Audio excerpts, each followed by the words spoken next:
你们知道女人后半生最好的活法是什么吗？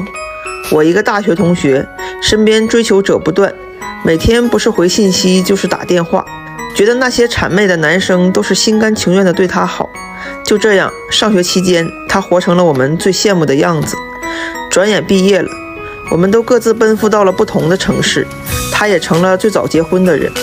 本以为她找到了那个能对她百依百顺的白马王子，可是爱情终究还是被生活打败。婚后，她当起了全职太太，但却什么家务都不会做。男人半夜应酬到家，想吃碗面条，她觉得男人无理取闹，于是两人就吵了起来。男人借酒劲儿打了她一巴掌，没几天就收到了男人发来的离婚协议书。她觉得天都要塌了，活不下去了。转身再看看另外几个同学，他们都在自己的领域努力工作，认真生活，并没有想着依附于谁。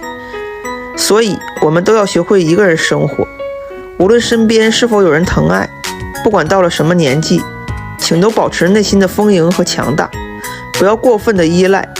任何时候有说走就走的能力和勇气。有人爱你就好好珍惜，但要记得不要为爱迷失了自己。